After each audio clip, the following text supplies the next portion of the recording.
What's up, everybody? It is Mike Sedini with another special WTTA podcast, and today I'm joined with my co-host Kevin Barry.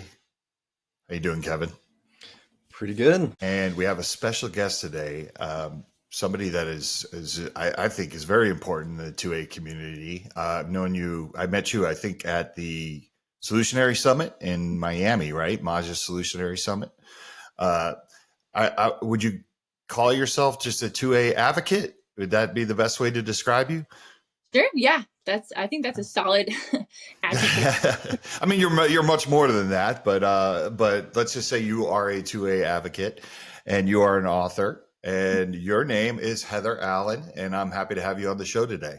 Thanks so much. Thanks for having me. Yeah. So why don't we get into kind of your background, your history with firearms, because I think it's kind of interesting. hmm I was born and raised Southern California, and my dad, I knew he had a gun, but it was always like, it's under the bed, don't touch it. It's in the closet, don't touch it. And it wasn't until I met my husband, Tyler. He was in the Navy, and he was sheriff for LA County. So he's the one who got me into shooting. And I remember he was with the Navy Reserves, and he'd be gone in Virginia for like 3 weeks. And I had a little baby at the time. And I remember thinking, like, if anything happens, I know it's a long wait time for the cops to actually come respond. So I was like, maybe I should learn how to use this. So he taught me, got really into it. And then I started working for the California Rifle and Pistol Association. That's kind of what catapulted the whole like advocacy part of me. But I learned a lot about not just Second Amendment rights, but constitutional rights in general, just how quickly they can be lost, especially in California. And then I had a lot of people ask me, like, where do you work? Can you teach me how to shoot? Mostly women. And I got to a point where it was like friends of friends of friends, like strangers calling and say, you taught so-and-so, can you teach me how to shoot? And I just kind of thought to myself, I think there's a need for typically like female instructors in Southern California. So I started instructing. And then we moved to from one surf city to another surf city, North Carolina. And I jumped right into it. It's much more easy to get a concealed carry permit in North Carolina. So I started teaching. I went to a bunch of meetings where some government officials try to kind of get involved with concealed carry, make it harder. So I gave a little speech and then was immediately asked to join the North Carolina Concealed Carry Instructor Association. So I'm on the board of that. I've got really fun ladies' night, got one tonight, and teach the concealed carry and basic handgun lessons. That's cool. As somebody who grew up in California and New Jersey, I always tell people I grew up in the worst places for firearms. Just absolutely, and when you say like, hey, I'm from California, or I say I'm from New Jersey, and you're talking to a 2A person, it's always like this kind of like, oh, let's go back. Yeah. Yeah. Like people are like, how did you do that? So when you were growing up in like California, was there ever an issue with guns when you like maybe you were little, and did, how does that transition work, or were you always just like, okay, like, No, I tell people, like, my dad taught me how to surf, so we're like equally as important. Like, so we were just always at the beach and just never really thought about it. And then it was really when I started working for the California Rifle Pistol Association, I realized how important it is. And especially with my husband working for the sheriff's department, it's like you do hear about people needing help, and there's a long time span. So it's a good skill to know, that's for sure. And I enjoy teaching other people, make them feel. yeah. Yeah, I didn't. So for me, like as a product of nepotism and someone who grew up, like the areas I grew up in, like people didn't hunt. You know what I mean? They just didn't have access to firearms like that, or it's just mostly like gangster wannabes and the cops, right? Like those are the people that you saw were armed, or maybe real gangsters, right? But it just wasn't something that you came across a lot. Um, and when I got into the firearms industry, I still don't think I really understood the importance of like the Constitution and freedom. I had no issue with guns. Like guns was never a problem for me. I always looked at a gun as a tool, even when I had really no knowledge of guns.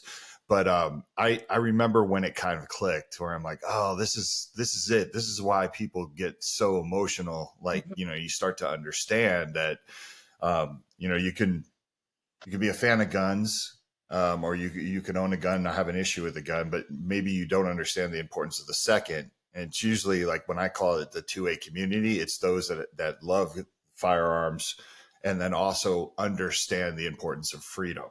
Hmm. Right. And it's always interesting when it clicks for people.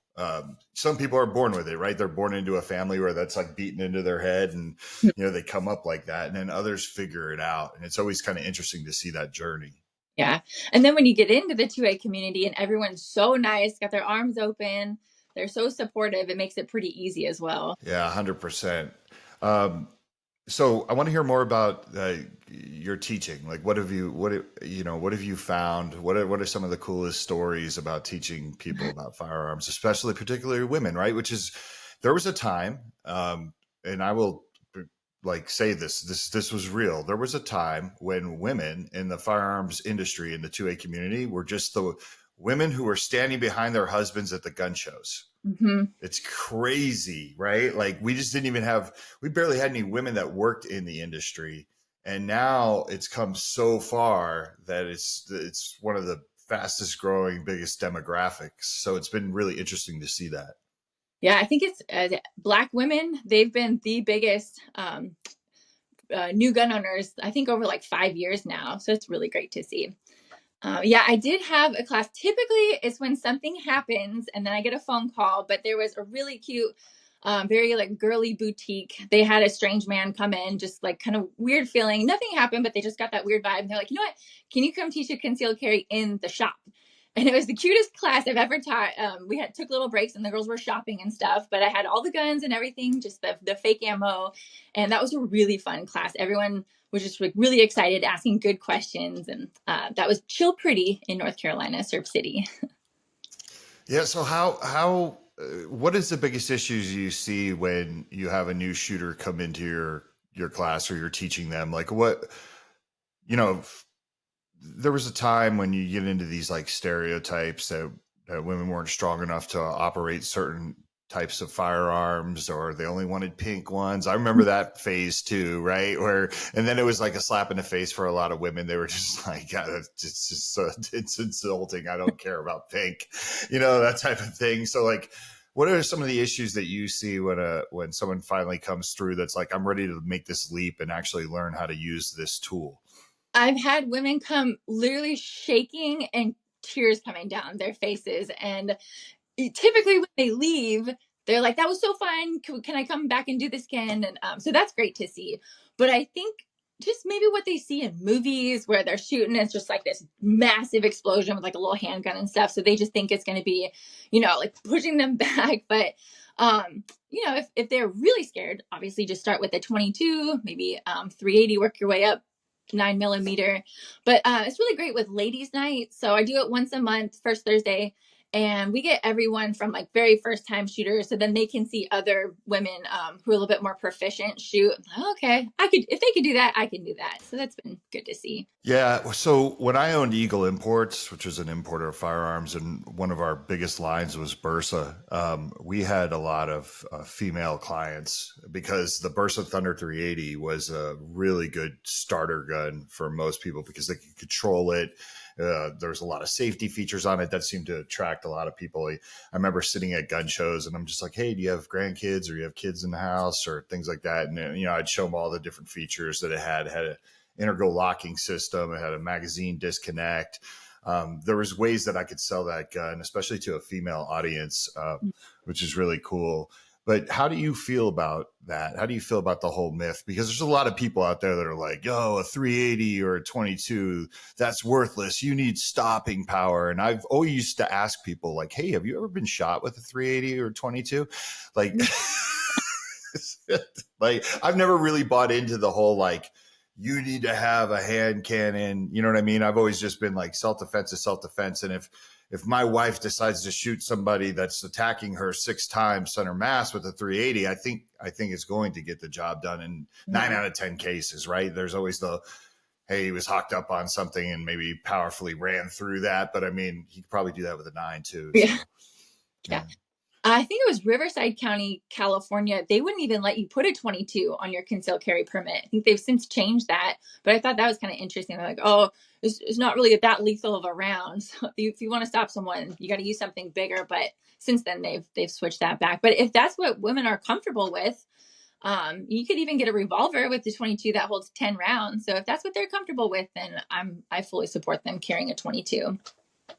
Yeah, I have a funny story about a 22. I remember one time I was working at a gun show, and Bursa had a Thunder 380. They had a Thunder 22. They had a Thunder 9. You know, it went right up from the 22. And this lady was she really liked the feel of the Thunder 380 and the 22. They're in the same frame, right? It's just different caliber. The 9 was a little bit different, but I remember like I was showing her the 380, and her boyfriend walked up and he's like, "Put that down. I will never let you shoot a 380. I would never let you shoot a 22 for self-defense." And I remember I was like, "Have you ever been shot with a 22?" And he literally goes, "Yeah, I was shot with a 22 once." He's like, "It hit me in the elbow and it went up my neck and came out here."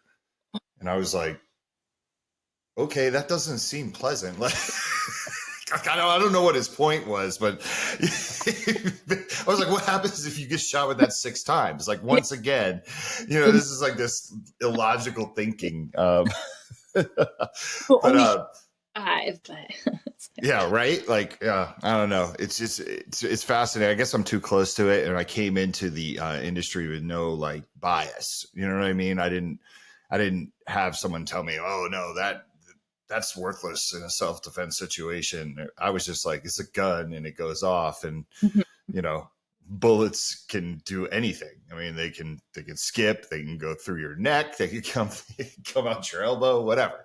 But just more importantly that we learn to use them responsibly. Mhm. I want to talk a little bit about the book, because you sent me a book, and I'm not going to lie. When people tell me they've written a book and they're sending it to me, or people tell me they have a rap song or they want me to hear their mixtape or things like that, I get nervous. And I'll tell you, That's what I was because gonna my rap song. no, I get nervous because I'm always like, what if I hate it? And I always have trouble kind of faking my way through this. But this book showed up, and I purposely didn't even look into. I just was like, I want to be pleasantly surprised, or I'm going to be like, oh God. And you sent me the book, and it was bookmarked to New Jersey, which was pretty awesome. I love that. But then I started flipping through this book, and the book, I have it right here. It's 50 states in my sights, right? And I was like, oh my God, this is a book that I wish I've had for the last 20 years. Because when people find out I work in firearms, when I'm traveling on the road, I meet someone at a bar or something like that, they always ask me what the state law is, as if I'm like an encyclopedia and I know it. And you captured that, like, which is awesome. The mixtape was good. I was like, oh my God. So tell us a little about this book and how you decided to write it, and kind of what it's about, right? Sure. I was feeling pretty down. I just lost both my parents, and I remember thinking like, I need some joy back in my life. I was like, I knew I wanted to do something really fun. I was like, what do I love to do? I love to travel. I love to shoot. Love America. So I kind of put all those together, and I was on a quest. I had only shot in 4 states prior, so I did the rest, and it took me about 3 years. It's funny. So, like I said, I was from California. A lot of people moving out of California. So I'd say like half the time I was just staying with friends who had also moved out of California. Like, hey, you want to go shoot with me? And I had friends in Indiana, Florida, Oklahoma, you name it. So that was really fun to kind of catch up with everybody. But yeah, I learned a lot about other states' laws and their ranges, how beautiful some of the states' ranges are. Some of them are totally free. Never heard that concept in Southern California. I was like, what? This beautiful range is free? Like anyone can just come and shoot. So yeah, it was a blast, and I'm glad you enjoyed it. And I'm glad I got to talk about Walk the Talk America in the book. So I appreciate that. Yeah, no, and I appreciate that too. And what I really love about the book is like you don't overkill it. Like you basically, I mean, the book's 200, I think it was 202 pages when I looked. And basically every state you have a little anecdote, like you tell a little story, you have a photo of you on a range or wherever it was that you were shooting, and then you kind of just break down the laws. I guess was there a state where you were like, get me out of here if you don't fail me now? Or is there any? It was really to shoot in New Jersey, of course. And my two girlfriends, they couldn't even shoot with me. We just kind of had to make friends really fast because I didn't have the correct ID. Even though I had like the gun and ammunition, everything I needed, they're like, oh no, you have to have this even to have a lane. And so this couple were just like, oh, come jump in with us. And they let me use their ammo and everything. I was like, let me pay you. So I sent them a book. I put them in the book. So that was fun. But yeah, my friends were like, what the heck? Because they were military wives. And I think other states are kind of supposed to give them a little bit of credit because, if you don't have the correct New Jersey ID, which they didn't have, then they're like, oh, this is messed up. But yeah, we were kind of like, okay, we shot, let's go. We went to Pennsylvania. That was a fun time too. But yeah. Yeah, I apologize for New Jersey. I've done that a lot in my life. It's kind of crazy. I probably could have bet on that. Like what you were going to say. It's insane the laws, the draconian laws when it comes to firearms with the state of New Jersey. You would think that we don't have a gun issue at all. Like it's the perfect state because we've solved gun issues, but we have some of the worst gun crime in the United States, and they really, really make it tough on people who just want to go to the range or law-abiding citizens or people that just even want. I mean, I know right now in New Jersey, a lot has been uncovered with, basically their racism and how they've been denying permits to all kinds of different walks of life that, should be able to defend themselves. So they're going to have to answer for that. But yeah, that state is definitely tough. And, Yeah. it's tough for me because it's where, I grew up and it's where all my family's from, it's where my business is from. And you never want to abandon those types of places, especially when you fight for gun rights and gun laws to be changed there.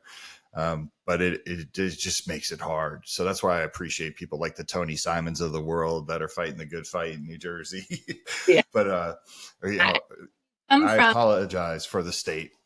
That's how I feel with California too. It's like I come from there and then I go to North Carolina where the first week I was like, you can do that here? Like you that's allowed? I like skipped out with like a 34 round magazine, like just put cash on the register, skipped out, about 2 guns in one day.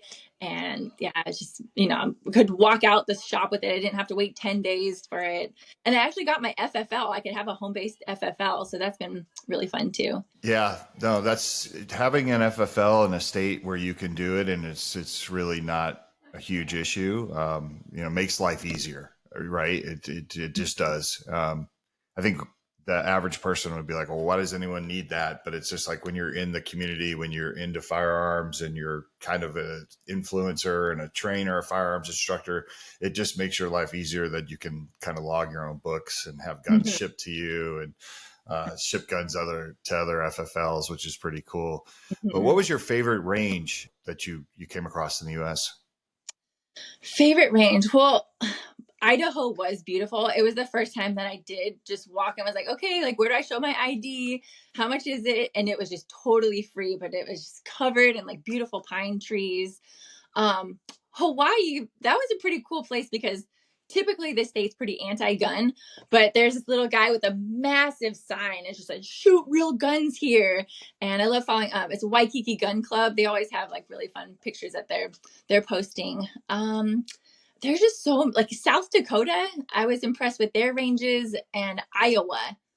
When I Googled where I could go shoot, there was just endless amounts of free ranges in Iowa. So they're really lucky Iowans.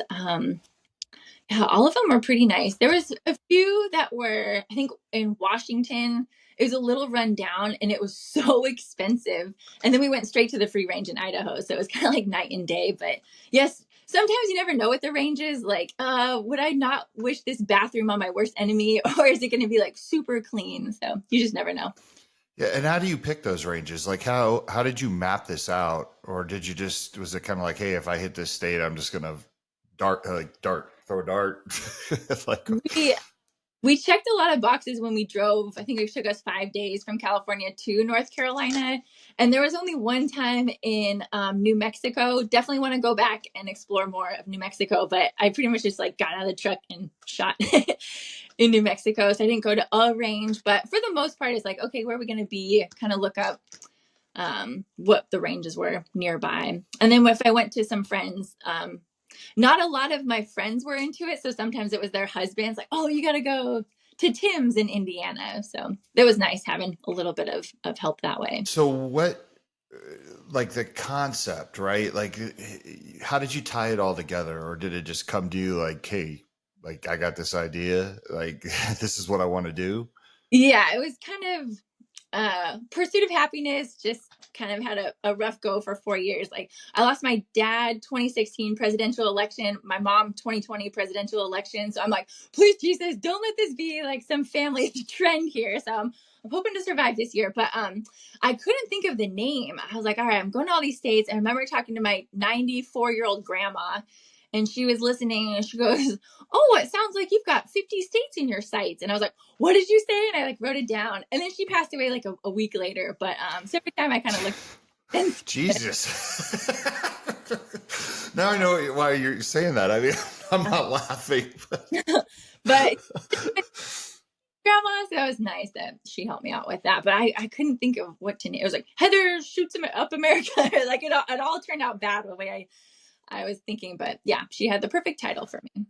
And your husband gave you full support of this? Like, Yeah. you're just like, yeah, I just want to write this book. Yeah.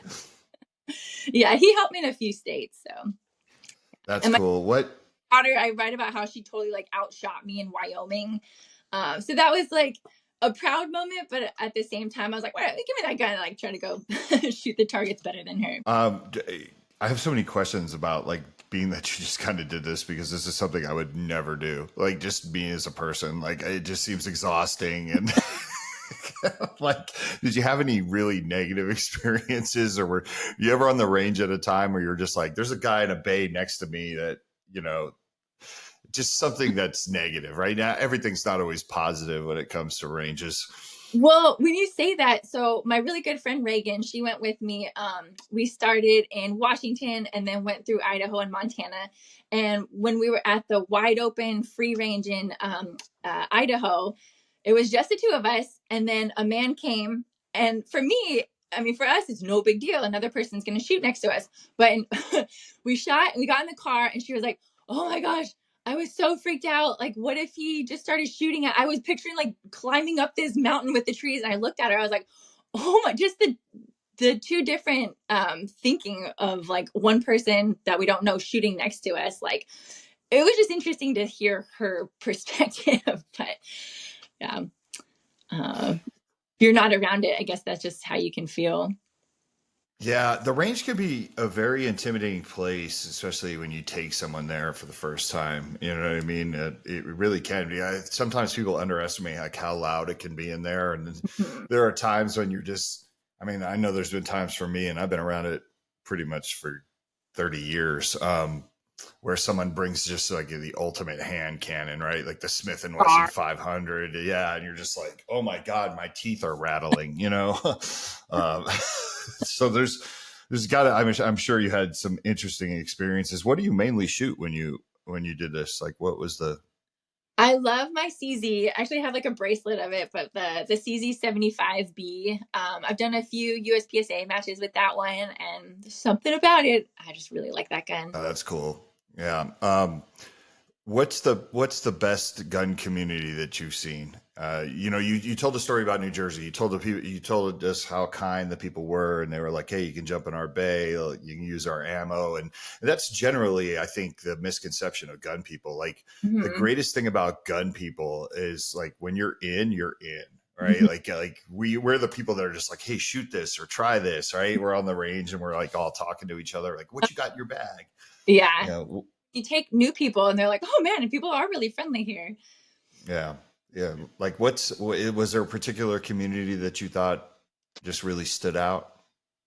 Maybe just because I'm from California, but being so tight knit there with all the different gun shops. But there was a kid in my daughter's class, and his mom passed away, and the dad reached out and said, oh, he's taken an interest in shooting, and like all the shops just helped him out with like cute little hats and shirts and little bags and stuff. And so I don't know, I just thought that was so nice. And then they would always donate to little like auctions for the private schools. So that was like the biggest basket, like, oh, bid on this, you could win a gun. People are kind of like, wait, what's here? So. Did you tell every range owner that you were going to add them in this book, or how did that work out? Yeah, I think it was in Mississippi. Mississippi was like, that's the coolest thing I've ever heard, and they gave me the shirt, and I think I had it on in the book and stuff. But they were pretty pumped in Mississippi. Did you have anybody that was kind of like leery?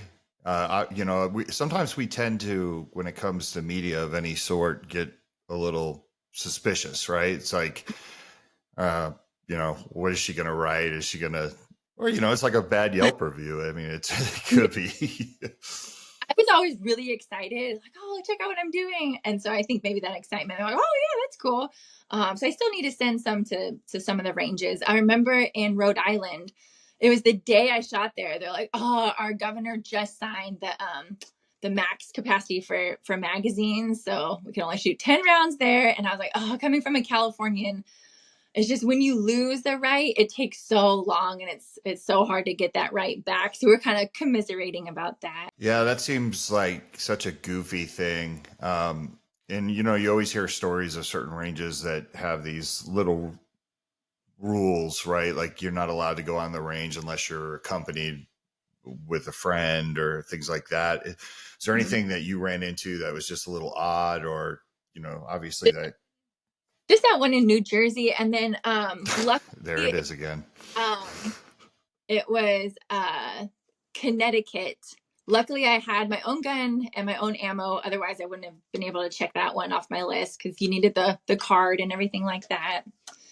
But for the most part, everyone was real nice about it. Yeah, man. Could you imagine if you went somewhere and you missed it and then you had to go back? Oh. Yeah, that would seem kind of annoying. Yeah, it's kind of amazing that you hit it. Now, did you prep before? Okay, we're going to this state and I'm going to try to figure out as much as I can? Yes. Yeah, I would do that. And then I had a friend who moved to Kansas. And so luckily it was right on the border of Missouri. So I got to do that and then kind of go up.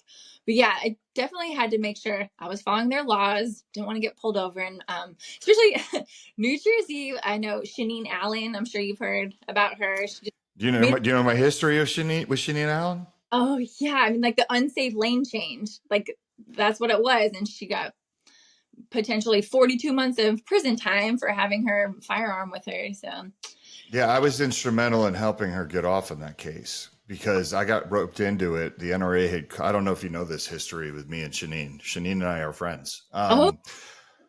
Yeah. So for those listening who don't know who Shanine Allen is a single mother from Philadelphia who lived in an underprivileged, underserved neighborhood, been robbed twice, went to get a gun permit, did everything legal, ended up buying a Bursa. That's how I got roped into it, right? Because not only did she get in trouble in New Jersey, but she had bought one of my guns. So the NRA had contacted me and told me about Shanine's story. And they said, hey, would you be interested in helping her, or at least advocating for her? Especially since you're the manufacturer, which put me in a very, like, what was I going to say? No, like that so basically, I started to help. I raised some money for Shanine. We donated a lot of money for Shanine's legal defense, and her life became hell. She basically was driving through New Jersey. Now, Shanine's not the only one that this has happened to, especially during Hurricane Sandy. This happened to a lot of people from like North Carolina. People would run to try to help New Jersey in a time of need when we got smashed by the hurricane, and they didn't realize like we have these goofy gun laws, and in their world, everything's legal and they're doing everything right. And so Shanine had one of those situations where she lived in Philly, but she worked in Atlantic City. And for those of you who know the East Coast, they're right next to each other. She thought there was reciprocity, didn't fully understand that and kind of drove into New Jersey. It was on the turnpike and got pulled over by some state troopers. And it almost becomes comical at that point. Like, not only did Shanine have the Bursa Thunder 380 in her glove box that was locked, but she had the internal locking system on the firearm locked. So like when the cops and she was honest, right? And the cop said, "Hey, like, do you have any firearms in the car?" She said, "Yes, I have a permit. I'm on my way to work," because she was a nurse and she would get off really late. And the cop said, "Oh, okay, like, let me see the firearm." So she gives the cops the firearm. They didn't even they were trying to figure out the gun. They were trying to rack the slide and everything like that. And it was a paperweight at that point because she had turned the key and she's cuffed. She's in the back of the car trying to tell them, "Hey," like they couldn't even figure that part out. But at one point, like, basically, I think one of the cops said to her, "Hey, if you'd have just said you didn't have a gun, we wouldn't even looked." Which, she was trying to do the right thing. She was trying to be honest, and it just made her life a living hell. And when that charge came down, it cost her career. She couldn't even work as a nurse, because she was, spent some time in jail and was looking at this felony, and it was just like a nightmare. And I did a lot. I remember doing if you go on YouTube and you type in Shanine Allen, a Crusader for Change, there's a video of me coming to her defense. And the NRA used that video a lot. And I remember having a meeting with my office saying, I may have just gotten us kicked out of New Jersey. Because I let it fly. I mean, I had a lot to say about the state at that time, just because I was like, hey, we're throwing Shanine Allen in jail. That means that Camden, all the crime in Camden and Trenton and all, Newark, I guess we've solved all that gun crime. But yeah, so Shanine Allen was one of those cases that I point to when I talk about the draconian gun laws of New Jersey. It ruined her life. Well, I talk about her and I talk about you in every one of my concealed carry classes. So now I can intertwine them. But it's interesting because I have kind of preset notes about Walk the Talk America. But even with that, when I talk about it, people are still taking notes. So, and that's like one of the few things that people actually want to remember. Yeah. No, that's cool. And it's interesting because at that time, there was no Walk the Talk America. I was just simply the president of Eagle Imports. And, I sold guns in the United States. That's all I did. So there's like that part of the advocacy that I did. And all right, everybody back? Yeah, we're still live. So just pick back up. Okay, so at that time, it's always an interesting thing. Is like that was the first attempt at any kind of advocacy that I did for the industry. Was Shanine's story. So yeah, it's kind of cool that you can now have that WTTA and Shanine Allen example.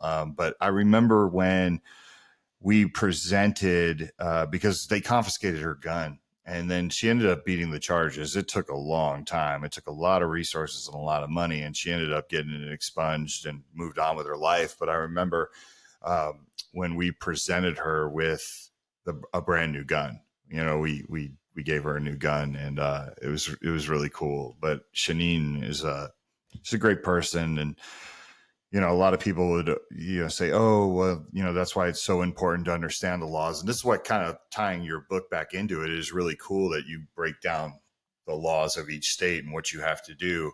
But it's a simple mistake that Shanine made that took someone who is innocent trying to do the right thing, and we made her like a hardened criminal. Shanine's not out there doing anything wrong with a firearm. As a matter of fact, like, she was almost overly cautious. Like I said, have that integral locking system on when your gun is in a glove box, in a locked glove box. Like, I would never recommend anybody who in a self-defense situation carry it like that. You know what I mean? Because that's a two key step. Yeah. So it just shows you that she had no ill will and she was just going to work. But yeah, Shanine's a good person. So I'm kind of glad you touched on that. And then, like I said, if you get a chance, check out that video. I will. Yeah, it's pretty cool. The NRA actually flew out to Dallas. I was at I think I was at some sort of distributor show at the time to interview me. And I really thought I did it. I really went hard on New Jersey. I was like, I'm sure the ATF is going to be knocking at our door and people are going to make our life miserable, but it didn't happen. So we were able to help her. I know I heard so many stories about the ATF when they knocked on my door. I was like, my dog's really friendly. It's the most friendly dog ever. But dogs survive. We give the ATF a bad rap just in general as the community, but I will say this, I'm here to say, as somebody who worked hand in hand with the ATF all the time in New Jersey, and believe me, they came to my door more than they came to the doors of other manufacturers in more freedom-loving states, such as Nevada. I found that out later when I would talk to different presidents of different companies. I'm like, how many times does the ATF show up at your door? And they're like, once a year. And I'm like, once a year, that's it. But I will say this, just like the military, just like the police, right? You're going to have people that are pro-gun in there, and they're going to have those jobs, and they're going to be big fans of the firearms industry as a whole. So we can't always lump them all together as these bad people. We see these videos and we get emotional when we see an ATF agent showing up at somebody's door doing dumb shit, right? Like that. I get that part, but we also have to understand that we can't just broadly stroke the whole ATF as like one monolithic group that has the same feeling about everything. Every single ATF agent I ever worked with, when they would do audits of my company, was pleasant to work with, and never gave me any issues. So I just want listeners to understand that there's two sides to that coin, and it's not all bad. Now, I would say stay in compliance, and I wouldn't tell them to F off. And I think you're smart to tell them about your dog and all that stuff. It is the United States government, and we all know that they can be some of the biggest gangsters on the planet if they want to be and make your life miserable. But you got to pick and choose your battles. So, why they have that SHOT Show, that to me is like, ugh.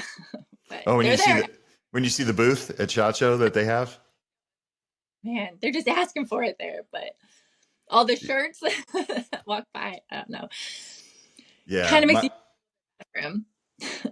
Yeah, one of my favorite scenes there was a show called Ollie G. I don't know if you guys know that show, but basically Sacha Baron Cohen used to disguise himself and trick people. And I remember he had an ATF agent on a show one time, and he goes, ATF, alcohol, tobacco, and firearms. And the guy goes, yep. And he goes, what else do you sell? He's like, no, that's not how that works. But so we're kind of coming up on the end of the show here. I'm glad that you were able to drop in. I know it was kind of short notice. We just talked about it, but I really wanted to kind of put some focus on this book. Is there any anecdotal story you want to add to this? Like, where can people get this book? I really mean it from the bottom of my heart. When I got the book, I was very relieved because I have ADD too. Like I self-diagnosed. All right. Jake will probably be yelling at me, like, don't define yourself like that. But it's such a good read. It's an easy read. Like it moves very fast, and it's just really cool. And you can skip forward, go back, check out once you get these ideas. So I just want to give you your platform right now. I want to give you your flowers for the book. I really think it's a good book, and I think everybody should have it. It's like one of those reference books, in my opinion. Like, if you're in the 2A community and we all need to support each other, I think everybody should have a copy of this on deck, so they can at least use it as a reference. Well, I just updated it. So you have extremely up-to-date information in that book. I'll probably update it about every 6 months if I need to. You can find it on Amazon. And the best part about 50 states in my sites is that September is Suicide Awareness Month. So every book that is sold, I'll definitely be donating at least $1, maybe more, to Walk the Talk America, because it is so important. And it's just, I'm so happy that you have the organization, because it's sad and crazy how many people you'll meet and they have, someone in their family that it just a week ago, I was talking to someone. So I'm really glad that I can have the organization to tell people about. So you can find it on Amazon. It's in 6 shops. There's some in California, some in North Carolina, it's a brick and mortar. So that's kind of fun sometimes they call and they say, we're out of your books. You got to come give some more. But yeah, Amazon.com, 50 states of my sites. And again, proceeds will be going to Walk the Talk America for the month of September. No, and I really appreciate that. And I just want to add too, if you have a gun shop or a range and you're hearing this, this is definitely a book that you can have right by the counter. I think people would buy this book because, like I said, it really is fascinating. And if I had $1 for every time someone was like, I live in Wyoming, what's the law there? And I'm like, why? Not too bad. Yeah, so we have one last question we like to ask our guests, and I want to ask you this: like, how do you tend to your mental health? I have a horse. I really feel like horseback riding for me, just being out there in the fresh air, and there's definitely a bond there. So that's one way. Shooting is, I think that blows off some steam. That helps a lot too, and just being with my family. But the first thing that came to mind is just horseback riding. It's interesting. I could see that. Everybody I've always known that's owned a horse, I was like, man, that's got to be tough on your mental health, because not only do you fall in love with those damn things, you know, they're like mythical creatures to me. Yeah. Like, you know what I mean? But like, wow, the upkeep, like taking care of them is Totally worth it. And they live a long time. A healthy horse will live about 30 years, and mine's only 8. So I got some time. No, that's really good. I like I said, I have appreciation for horses. Like I said, there's something really magical about them. And I remember when my mother had a horse, and I remember when she lost her horse, like it was worse than losing a human. Like, you know what I mean? So you can become very attached to them. But no, that's awesome to hear. I love that you love shooting too. I think that's something that's really overlooked, the therapeutic, benefits of getting to the range. It's counterintuitive for most people that aren't gun people. You know, they think, oh, why would you do that? Why would you go out there and be around this loud, noisy thing at the range? And I always tell people all the time, no, most people go out there and that's when they're calm, because they're focused and they're breathing right, and they're trying to accomplish something, and are not thinking about all the struggles in life. So lead therapy definitely is something. But thanks again. The book is 50 States of My Sights. Like I said, go get it. It's you won't regret it. Appreciate you coming on. And then where can people get a hold of you? I know you're on all the socials. Yeah, Instagram is highcaliber_NC. And then I have a website. It's highcaliberoc.com. So I'm still doing like the bi-coastal thing, but that's where you can find me. Okay, well, thank you, Heather, for coming on. And to our sponsors, we want to thank all of you for your support. We really appreciate it. And until next time, folks. Thank you.